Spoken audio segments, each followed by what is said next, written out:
Praise the Lord. Amen. So last week, unfortunately, we couldn't do the Bible study as Joanna was also not well. पिछले हफ्ते में हम लोग Bible study नहीं कर पाए क्योंकि जौना की तबीयत बिगड़ गई थी।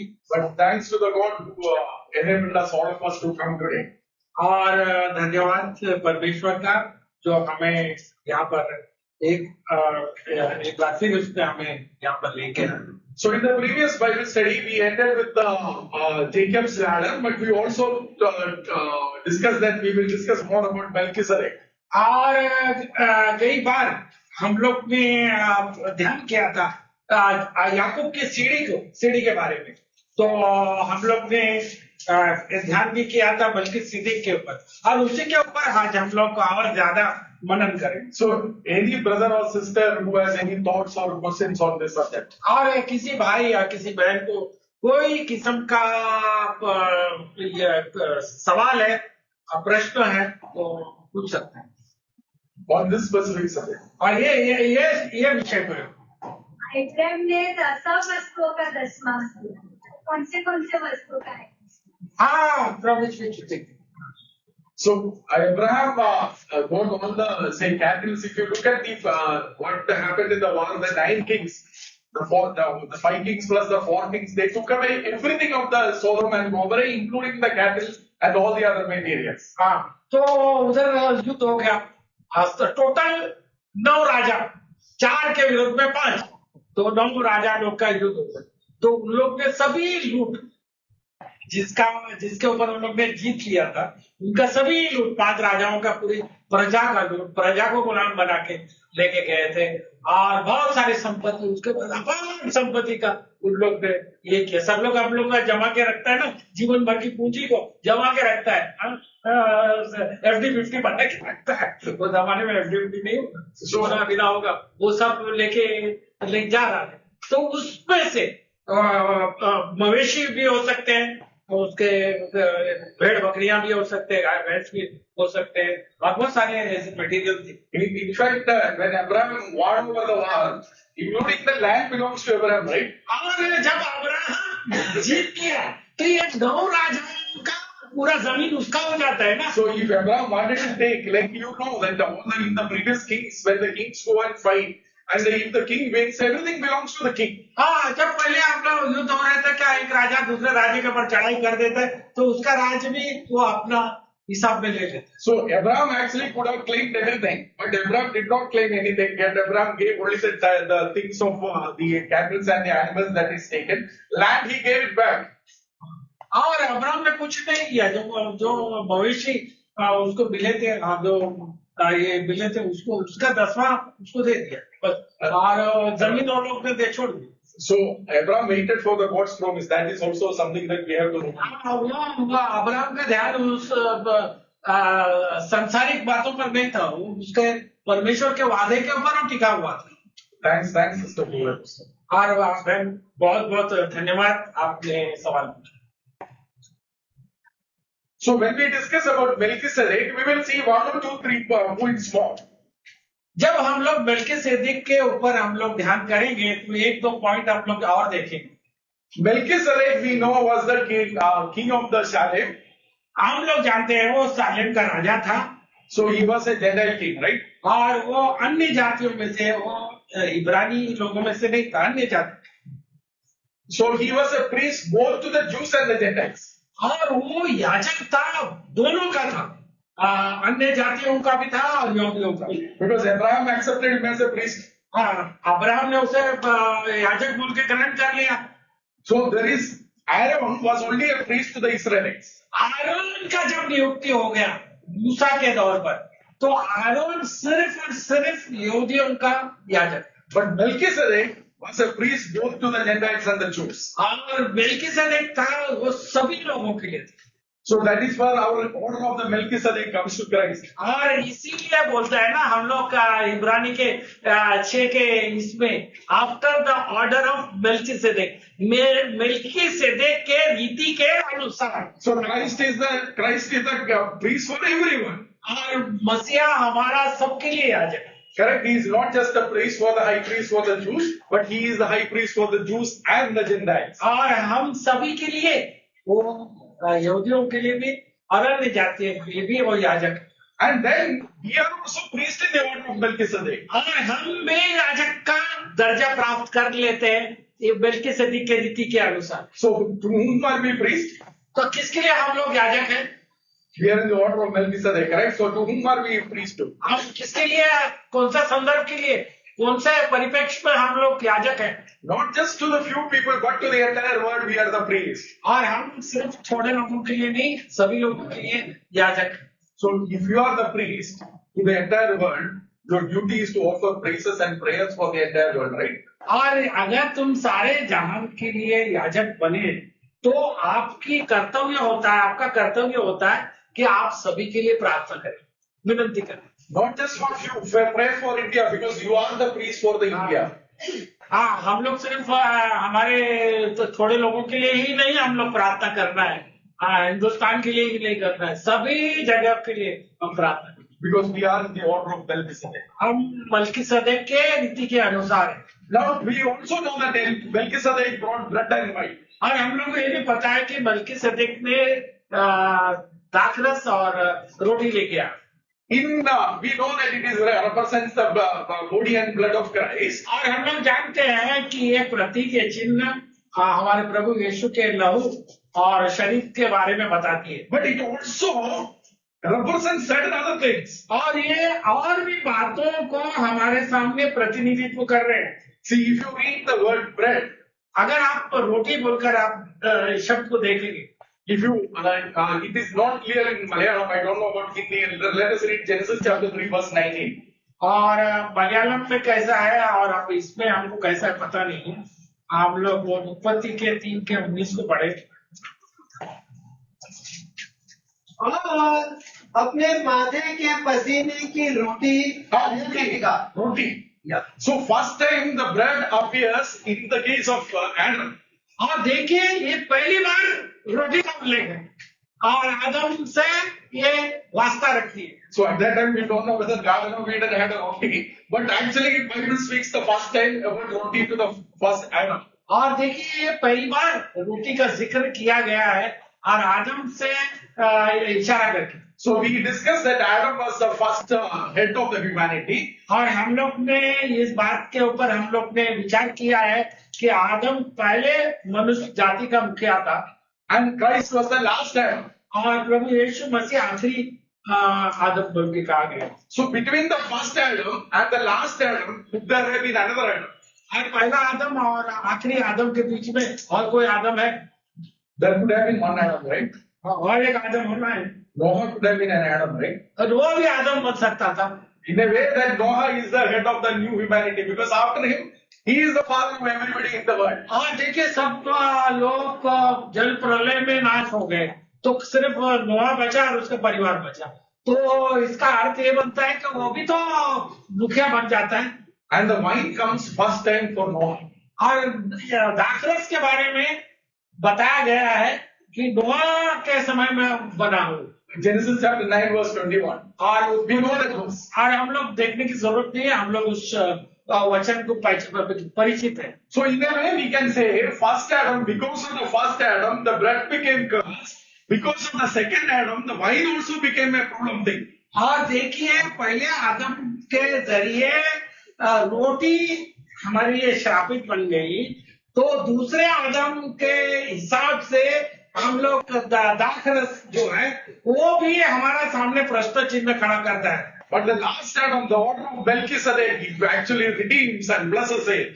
और वो आखिरी आदम मल्कीसेदेक के रीति के अनुसार वो हम लोग को छुड़ौती देता है और हमको आशीर्वादित करता है। So when we take the bread, we remember the curse that is there in the Garden of Eden, it is removed. और जब हम लोग रोटी को हाथ में पकड़ लेते हैं तो हम लोग को ये पता चल जाता है जो अदन की वाटिका में श्राप दिया गया था वो निकाला गया। And when we take the wine, we remember that the wine that has created the problems, that is also removed. आप देखिए जब वो नोआ के जमाने में हम देख रहे वो दाखरस पीकर वो मतवाला बन गया, तो वो मतवाले ने उसको श्राप दे दिया, तो वो श्राप भी हमारे प्रभु ये दाखरस हम लोग जब हाथ में लेते हैं तो हमें ये पता चलता है हमारे प्रभु यीशु के जरिए वो भी श्राप उसने हटा दिया। So Melchizedek was the first one to represent that. Christ is the one who completed it, who perfected it, who did it. But Melchizedek was the first one to show it to Melchizedek us. का दर्शन जो था वो हमको प्रभु यीशु के तरफ इशारा करके बताता है। So what a great blessing that we are in. और देखिए कितनी बड़ी आशीष के अंदर हम लोग शामिल हो गए। And another thing we all know, और दूसरी बात हम सभी जानते हैं, Melchizedek is both the king and the priest. और हम जानते हैं मलकीसेदेक राजा भी है याजक भी है। In Old Testament, there could not have been a king and priest. Both of them together could not have been there. और पुराने नियम में ये दोनों का एक कार्यालय कभी नहीं हो सकता। So we are both kings and priests. और हम लोग भी राजा भी है और याजक भी है। So we have two duties now. और हमको दो कर्तव्य है। Not only to pray for the people, यही नहीं कि हम दूसरों के लिए प्रार्थना करें and not only to praise the Lord, और हम स्तुति ही करना केवल ना करें, but to work for the people. और हम लोग उसके लिए काम भी करना है। Correct? If we were only the priests, we could have said that we will pray and we will praise. But we are the kings also, we have to act now. और देखिए हम लोग को दोनों कार्यालय हमें प्राप्त हुआ है, तो हम लोग में उसके लिए हमें एक्शन लेना है। Oh, what an order of Melchizedek. और ये मलकीसेदेक की रीति का क्या ये है। And rest of the things Apostle Paul has already pointed to us. और बाकी के बातों को प्रेरित पौल ने हम लोग को बताया है। Now let us come to Jacob. और हम लोग जेकब के पास आए, We saw the Jacob's ladder, हम याकूब की सीढ़ी देखे, but Jacob also represents Christ in a way. और याकूब भी प्रभु यीशु मसीह को दर्शाता है। So generally we say, oh, Jacob was a deceiver. That is what past. और हम लोग ऐसे बोलते हैं ना, वो तो फंसाने वाला था, वो तो झोल झाल करने वाला था, ऐसा बोलता है। लेकिन वो सब बातें हैं ना, निकाल दी गई। That is all before he met the Lord at the Bethel. और वो बेतेल में प्रभु से उसकी भेंट नहीं हो गई, तब तक वो उसका पुराना जिंदगी था। After that, after the Bethel, Jacob is a different man. और बेतेल के बाद में जेकब जो है, याकूब जो है, एक दूसरा आदमी बन गया। And we also know that Jacob returned all the blessings to Esau. और याकूब ने वापस दे दिया जितनी आशीष उसको मिली थी, आशीर्वाद उससे चुरा के लिया था, वो यीशु को उसने वापस दे दिए। So how is Jacob representing Christ? और जेकब कैसे प्रभु यीशु मसीह को दर्शाता है? Let us read one verse, Ephesians chapter 5 verse 25. और एक वचन पढ़ेंगे, एफिसियों की पत्री 5वां और 25। हे पतियों, अपनी अपनी पत्नी से प्रेम रखो, जैसा मसीह ने भी कलीसिया से प्रेम करके अपने आप को उसके लिए दे दिया। How did the Christ love the church? क्या मसीह ने कैसे प्रेम किया इसका कलीसियों से? He gave himself to the church. और अपने आप को उसने कलीसिया के लिए दे दी। Can you tell one person in the Old Testament who gave himself, who gave his life for his wife's? और एक मेरे को नमूना बता दो पुराने नियम से, क्या एक भी ऐसा कोई व्यक्ति है पुराने नियम में जिसने अपने पत्नी के लिए अपने आप को दे दिया? If you have, it is Jacob. और तुमको अगर जानना है तो एक है, वो है याकूब। We know that Jacob in the Genesis chapter 28 verse 2. और देखिए उत्पत्ति के 28 का 2, पद्दनराम ने अपने नाना बतूएल के घर जाकर वहां अपने मामा लाबान के एक बेटी से विवाह कर लिया। So Jacob's journey is to get a wife. और याकूब की वहां पर जाने की ये जो जर्नी जो थी, यात्रा जो थी, वो एक पत्नी को प्राप्त करने जा रहा था। But he is going to a very dangerous place. और वो बहुत ही खतरनाक जा रहा है। Because this is the first time in the Bible, the word idol worship, the word idol is represented first time in the case of Laban. और देखिए मूर्ति के बारे में पहली बार जिक्र किया गया है, मूर्ति के बारे में, वो है लाबान को लेकर। There were idol worshippers before, but they are not mentioned. Laban is the first idol worshipper mentioned in the Bible. और पहले भी बहुत सारे मूर्ति पूजक लोग थे, लेकिन उसके बारे में किधर भी बताया नहीं गया, लेकिन पहली बार यहाँ पर बताया गया। So Jacob is going to a very dangerous place. और बहुत ही खतरनाक जगह पर जा रहा है। What is the problem with the idol worship? और ये मूर्ति पूजक से क्या समस्या उत्पन्न होती है? We know one reason in Genesis chapter 1 verse 26. और एक कारण हम लोग जानते हैं उत्पत्ति के 26वें अध्याय में, God created us in His image. परमेश्वर ने हमें उसके स्वरूप में बनाया। Now there is no need to create another image. और दूसरा मूर्ति बनाने की कोई जरूरत नहीं ना, दूसरा रूप बनाने की जरूरत नहीं। God has already created His image. Why are you creating another image which is not His image? और क्यों तुम लोग वापस दोहरा रहे हो? पहले एक बार तो हो गया, हमको उसके रूप में सिर जाए। And second, we see the consequences if you do that in the case of Laban. और देखिए, अगर आप लोग ध्यान दें कि उसका परिणाम क्या होता है कि अगर हम लोग ने ऐसा किया तो। When you worship idol, you are trying to manipulate God.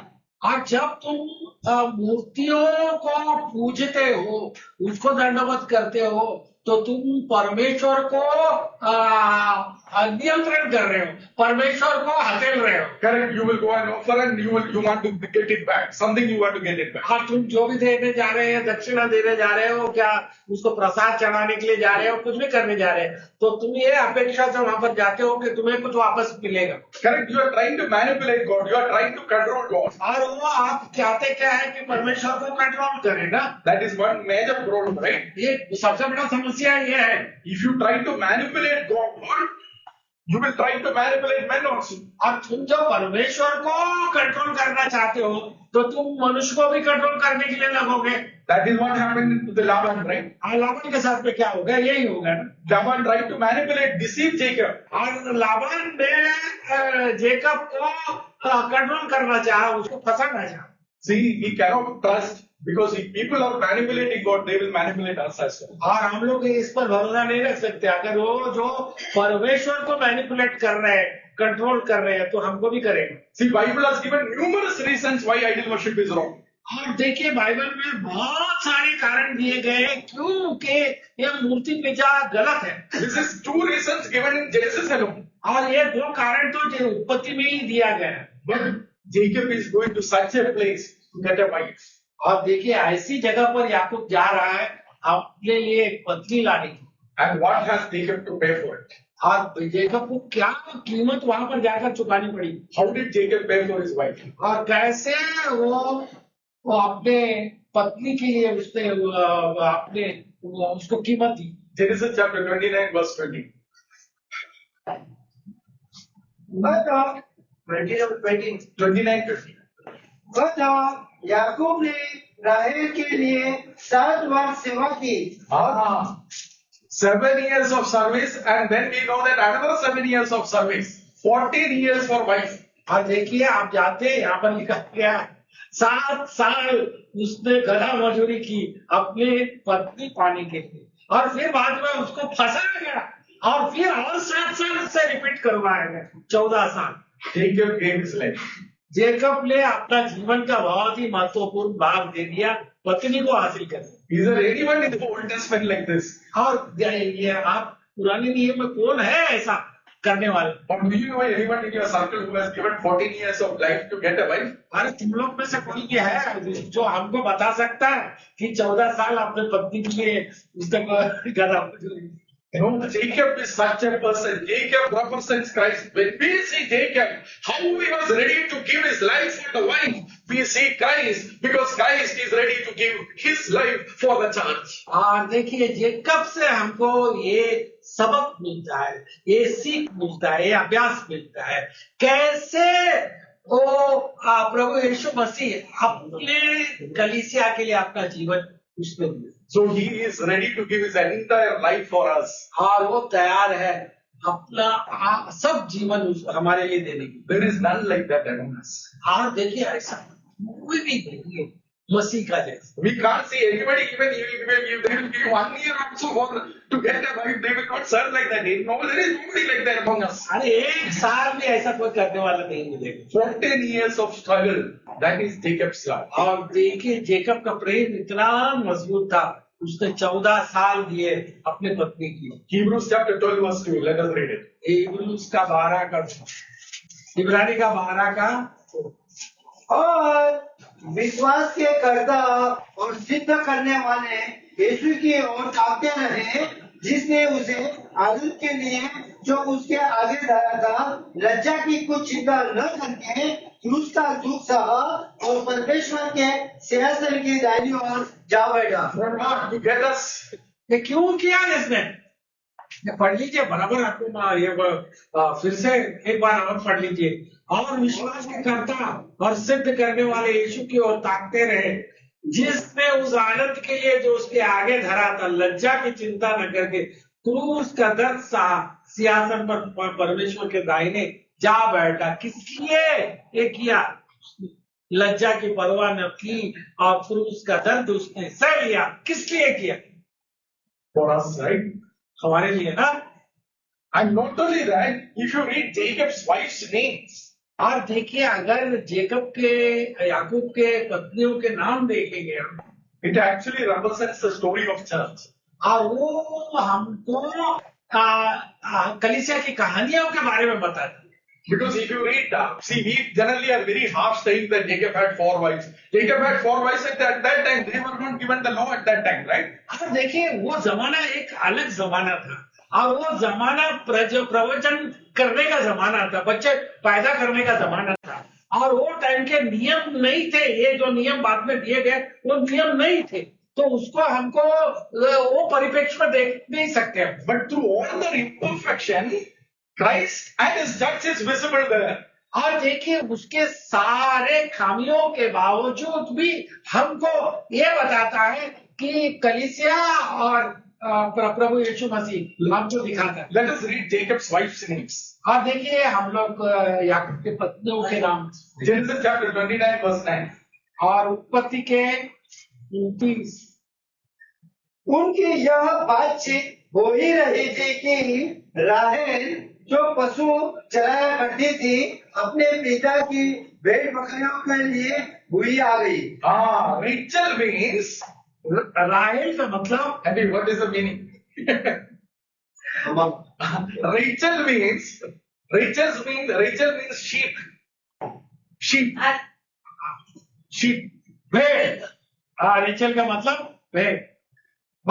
So Rachel is both sheep and a shepherdess. और देखिए वो भेड़ भी है और चरवाहा भी है। Correct? That is what it is written in the Bible. देखिए वो क्या है, पशु चराया करती थी। हाँ, उसका नाम से वो भेड़ है, और वो क्या करती है? पशु चराया करती है, यानी चरवाही भी है। So she is church, right? अब वो चर्च है ना। We are sheep and we also shepherd. हाँ, हम लोग हाँ, भेड़ भी है, चराते हैं। Correct? So Jacob and his wife represents Christ and his church. और देखिए जेकब और उसकी पत्नी कलीसिया और कलीसिया को दर्शाते। But for Rachel to be fruitful, you have to go through some stages.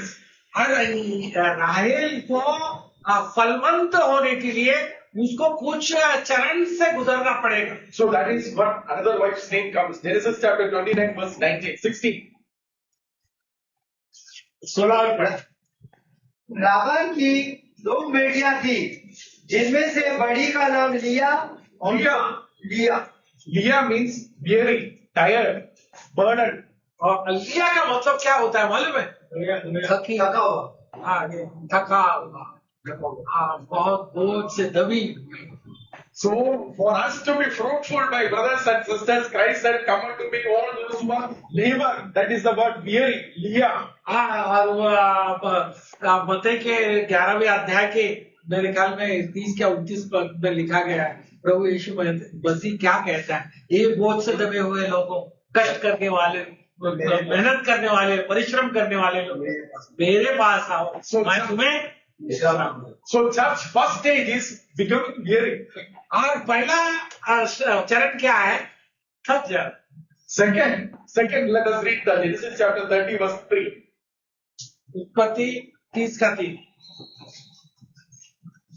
राहेल ने कहा, अच्छा मेरी दासी Bilha Bilhah. Her name is trouble. और बिल्ला का मतलब क्या होता है मालूम है? मुसीबत। ट्रबल, मुसीबत में सपड़ी हुई। So you are weary, you have trouble in this life. और देखो तुमको थकी हुए हैं, तुम लोग बहुत सारे मुसीबत में फंसे हुए हैं। Our Christ himself said to us in John chapter 16 verse 33, you have trouble in this world. और प्रभु यीशु ने कहा है 16 का इसमें कि तुम लोगों को संसार में क्लेश होगा। So that is cannot be avoided. और वो कैसे भी करके बचा नहीं जा सकता। But then Genesis chapter 30 verse 10. जब लिया ने देखा कि मैं जलने से रहित हो गई हूँ, तब उसने अपनी दासी जिल्पा को जिल्पा का मतलब क्या है? Zilpah means trickling, like the aura, like Sugandha Dravyam. वो ये सुगंध द्रव जो है ना, इससे रोज गिरता है।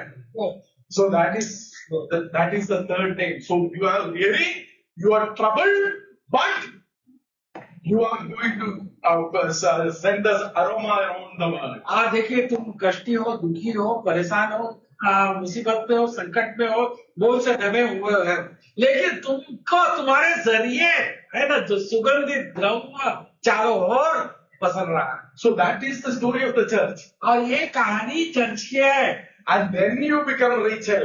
और तब जाकर तुम राहेल बन जाते हो। Then you become the sheep and the shepherd. और तब तुम भेड़ भी बन जाते हो और चरवाही भी बन जाते हो। So we directly want to be sheep and shepherd. और हम लोग को डायरेक्टली बनना है, लेकिन ये दौर से होकर तुमको गुजरना है। But as Laban said, that is not the practice in this world. और लाban ने जैसे बोला है कि ये रीति से हम लोग नहीं चलते। So you will have trouble. You are weary. You are troubled, but you will start smelling the aroma around the world, and then you will become the perfect sheep and the perfect shepherd. और देखिए, तुम इन दौरों से होकर गुजर जाओगे तो तुम संपूर्ण परफेक्ट है ना भेड़ बन जाओगे और चरवाहा बन जाओगे। My brothers and sisters, what a lovely scene we have in Revelation chapter 21 verse 2. और देखिए कितना सुंदर हमारे लिए दृश्य दिखाया गया उत्पत्ति के 22 के 2 में। प्रकाशित वाक्य 21। फिर मैंने पवित्र नगर नए यरूशलेम को स्वर्ग से परमेश्वर के पास से उतरते देखा, और उस दुल्हन के समान थी जो अपने पति के लिए श्रृंगार किए हुए। What a great scene we have done. आज देखिए ये क्या सुंदर दृश्य हमको स्वर्ग का दर्शन दिखाया गया। But to reach that, you have to be weary, you have to be troubled, you have to go through trouble, and then you will smell the aroma, and then you will become that beautiful one. और देखिए ये दौर से एक ये सुंदर दृश्य में पहुंचने के लिए, ये सुंदरता हासिल करने के लिए तुमको उन दौरों से जो हमें देखा गया है, राहेल के दासी लोग का पत्नियों का नाम से है ना जिल्पा, और फिर क्या बोला लिया, तो उनका नाम का अर्थ जो बनता है ये बनता है दुखी, कष्टी, मतलब संकट में फंसी हुई, बोझ से दबी हुई, तो इन दौरों से हमको गुजरना पड़ेगा। But my brothers and sisters, when we have trouble, let us read Genesis chapter 33 verse 3. और देखिए उत्पत्ति का 33वां, और अब उन सब के आगे बड़ा और 7 बार अब इन सब के आगे, before all of them Jacob went.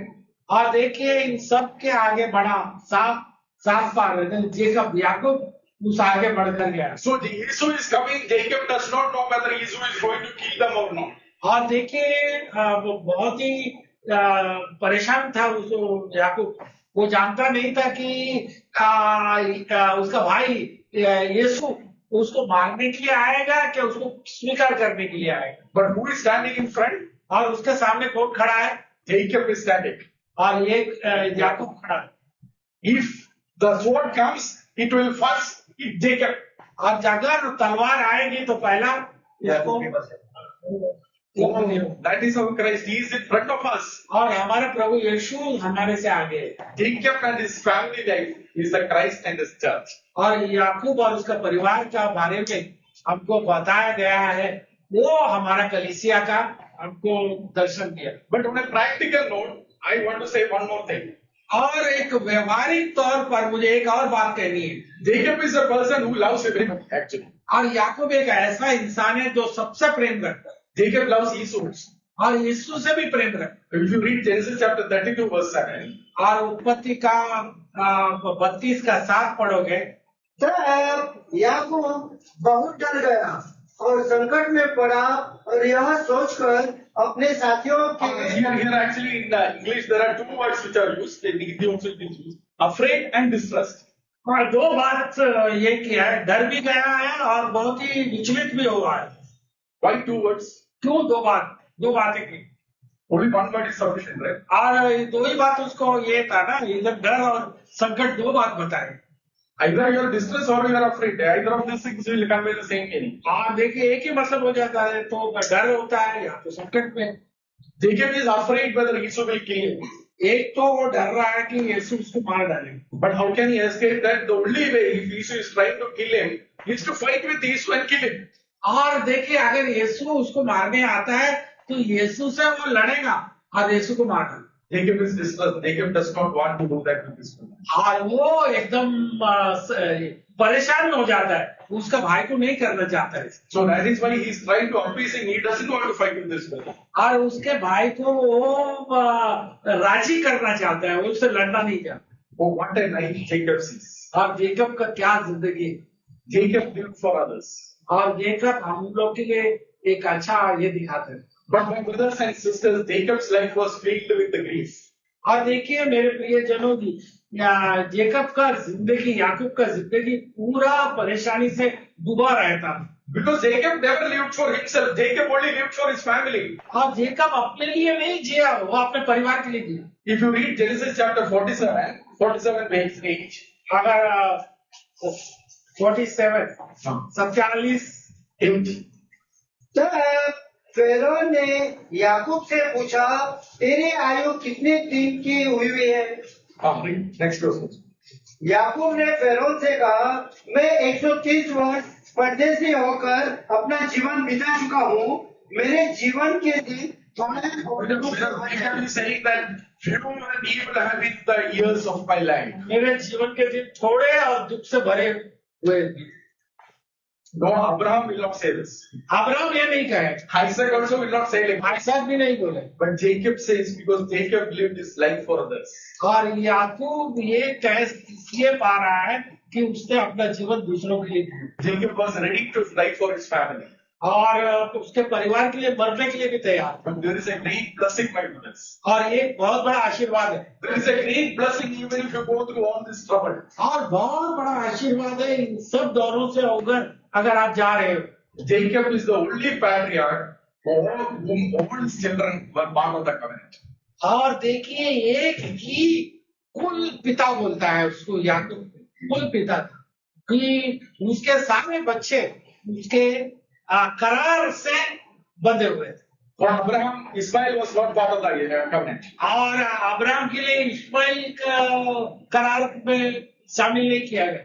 Ismail was a worldly person, but he was not part of the covenant. हाँ, इस्लाम परमेश्वर का आदर करता था, अच्छा इंसान था, लेकिन उसको करार में शामिल नहीं था। For Isaac, Esau was not part of the covenant. और आइसाक को यीशु भी करार से कोई वास्ता नहीं रखा। But for Jacob, all his children are part of his covenant. और याकूब के लिए उसके पूरे बच्चे करार में बांधे गए। Oh, what a great blessing here. और ये याकूब के जरिए कितना बड़ा आशीर्वाद। Oh, Jacob lived his life for others. याकूब अपना जीवन दूसरों के लिए जिया। Oh, what a great example for us. और कितना अच्छा आदर्श हमारे लिए, उदाहरण हमारे लिए रखा है। Now we will very quickly look at the life of Joseph also. और हम लोग बड़े जल्द से यूसुफ का जीवन भी देखें। Joseph is straightforward. None of us have any doubt about Joseph. और वो सीधा आदमी है, किसी को ये उस बात के ऊपर कोई दो राय नहीं। So people will not take some part of Joseph's life and say that he was wrong or anything. Joseph is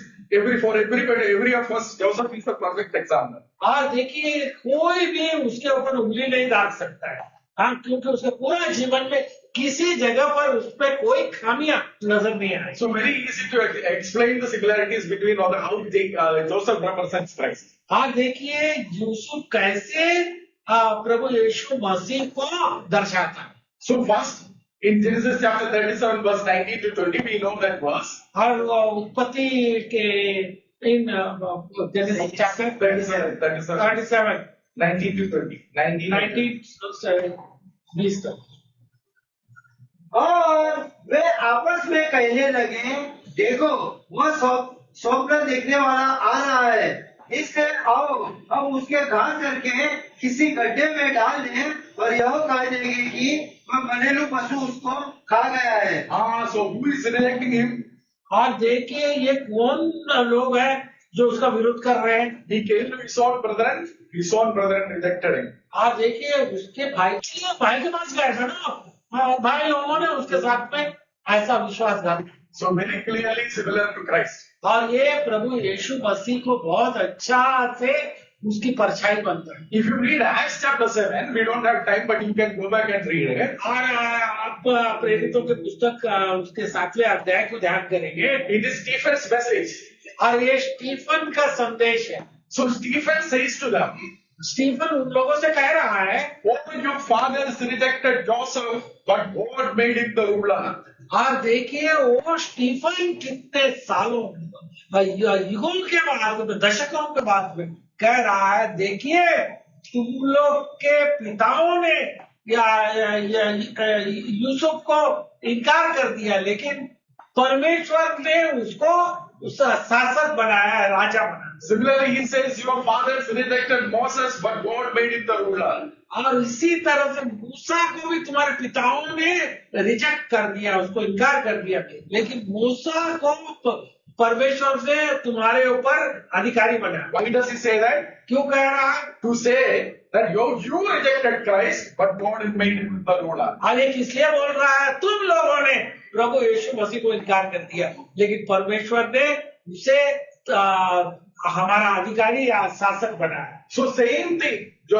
Stephen is saying Joseph and Moses are images, types of Christ. और यही बात Stephen कह रहा है कि यूसुफ और मूसा आप प्रभु यीशु मसीह का प्रतिनिधित्व कर रहा है। And similarly, not only he was rejected by his own brethren, if you read in Genesis chapter 39 verse 20, we know that Joseph's story is very clearly known to us. और हम लोग उसके 39वें अध्याय में अगर हम लोग ध्यान से पढ़ेंगे तो हम लोग को ये अच्छी तरह से पता है कि यूसुफ की कहानी। He was punished without a reason. और उसको सजा दी गई थी, कोई कारण भी नहीं। There was no reason to put him into prison, right? और उनका कोई कारण नहीं था उसको जेल के अंदर ठूस देने का। He was rejected by his brothers, punished without a cause. और देखिए उसके भाइयों के जरिए उसको इनकार किया गया, उसको सजा सुनवाई गई, कोई कारण भी नहीं। But God lifted him up और परमेश्वर ने उसे ऊंचा उठाया and gave him a wife from the Gentiles. और उसको एक पत्नी दी गई है अन्य जातियों में से। That is the church, right? और वो कलीसिया। Both the Jews and the Gentiles together, which were not part of the Israel. Now we are the bride of the church, the और इस Christ. जरिए हम लोग को ये पता चलता है कि अन्य जाति और यहूदी का एक हो जाना। But when will Joseph reunite with his brethren? और ये यूसुफ कब अपने भाइयों के साथ में मेल मिलाप होगा? That is what we are looking correct. When is Christ going to be accepted by the Israel, and when is he going to be reunited with his brethren? और यही बात हमको बताती है, जब प्रभु यीशु मसीह को इजराइल लोग अपनाएंगे तो वो लोग उसके साथ में जुड़ जाएंगे। We know the eschatology line correctly. We know how the end is. और हम लोग को ये सब बारे में, एस्केटोलॉजी के बारे में मालूम है, आखिरी दिन कैसे होंगे। 7 years of tribulation. 7 साल संकट के काल होंगे। In between, they will start looking into the Lord Jesus Christ. और वो संकट काल के समय वो लोग देखने के लिए शुरू करेंगे अपने उद्धार करता। Same thing happened for Joseph, right? और वही बात यूसुफ के साथ हुई। 7 years of famine. 7 साल वहां पर दुष्काल पड़ा था and the brothers started coming back to this Joseph. और वो दुष्काल के समय उसके भाई लोग उसको मिलने के लिए आने लगे। So like 7 years of tribulation, Israel will come back to Christ. और 7 साल का ये जो संकट काल होगा, तो वो टाइम में उसके भाई लोग यानी इस्राएल लोग प्रभु यीशु के पास आएंगे। Oh, what a great joy it will be. और कितनी बड़ी आनंद की बात। Oh, we will be with him as his bride and the brethren will be united. और हम उसके पत्नी जैसे उसके साथ में होंगे और उसके भाई लोग उसके साथ में इकट्ठे होंगे। 7 years of famine is determined for that. और उसके लिए 7 साल की दुष्काल जो बोलता है ना, वो होगा। It's very clear, correct? All the similarities are very clear with the Christ and church. और ये सारी समानताएं कलीसिया और इसके लिए हम लोग को एक पहेली के तौर पर दिया गया। And Joseph rules. Except to Pharaoh, Joseph rules over that place. और देखिए यूसुफ राज कर रहा है फरो के अधिकार का ये लेकर, है ना, यानी जोसेफ राजा है। So similarly, Jesus will rule under the God the Father throughout the world. और यीशु भी राज करेगा अपने पिता के अधिकार से। So one more similarity I want to say and end it. और एक और समानता में बताकर और मुझे क्लोज करना है। Who is the true Israelite? और असली इजराइल कौन है? Joseph is the true Israelite, right? Yusuf सच्चा इजराइली है। We'll read one verse, Genesis chapter 48 verse 16. और उत्पत्ति के 48 और 48, 16. और वह तू मुझे सारी बुराई से छुड़ाता आया है, वही उन के लड़कों को आशीष दे, और ये मेरे और मेरे बाप दादे अब्राहम ने और इसहाक के कहलाए और पृथ्वी में बहुतायत से बढ़े। So in the English it is written, let my name be named upon them. और इंग्लिश में ऐसा लिखा गया है मेरा नाम उनके ऊपर है। Israel is saying, Jacob who became Israel is saying, my name Israel will be upon the children of Joseph. और वो ये कह रहा है कि मेरा नाम इजराइलियों और यूसुफ के बच्चों के ऊपर है। So where Joseph is, there Israel is. और जहाँ पर यूसुफ है वहाँ पर इजराइल है। If Joseph is removed from the rest of the tribes, और यूसुफ को अलग कर दिए then they cannot be called as Israel. और उसको इजराइल नहीं कहा जा सकता। You have doubt? क्या आपको शक है? After Solomon's rule, the kingdom was divided into two, right? और सोलोमन के राज के बाद में वो राज्य विभाजित हो गया 2 भागों में। One place was called Judah, और एक जुड़ा बोल के कहा जाता है another place was called Israel. और इजराइल कहते हैं। Why Judah? जुड़ा क्यों? The temple was there, right? या वो मंदिर वहां पर था इसलिए। And anointed child of David was also there. और दाऊद जो है उसके ऊपर अभिषेक किया गया था वो भी उधर है। So then they should have been called as Israel, right? और उन लोगों को इजराइल कहला जाना चाहिए Because God is there, परमेश्वर वहां पर है, throne of David is there, Dawood का सिंहासन है, but they are not called as Israel. और उनको इजराइल बोल के नहीं कहलाएगा। Israel is called where Joseph is. और इजराइल इसलिए कहा गया जाता है जहाँ जोसेफ है। Joseph's children were part of the other tribes, right? और यूसुफ का बच्चे जो है वो वहां पर थे। This is a point to remember. और ये एक याद करने वाली बात। True Israel is Christ. और देखो असली इजराइल जो है वो मसीह है। Where Christ is, Israel is. और जहाँ पर मसीह है वहां पर कलीसिया है Israel. Israel. So who is the true Israel now? और कौन सच्चा इजरायली अब है? What you call as Israel in Jerusalem is actually Judah. और जहाँ पर तुम इजराइल का अभी कहलाए जाते हो वो एक्चुअली जुदा है। Israel is us. और हम सच्ची Israel, We are the true Israel of God. हम लोग सच्ची इजराइल है। That is what in the Galatians we read that Christ, we are the true Israel of God. और गलेशियन में इसको कहलाया गया है। Galatians chapter 6 verse 16. और ये गलीतियों के पत्री जितने नियम पर चलेंगे उन पर और परमेश्वर के इजराइल पर शांति और दया होती है। So where Christ is, there the Israel is. और जहाँ पर मसीहा है वही Israel. And when the Judah returns to Christ, they will also become part of Israel. और जब मसीह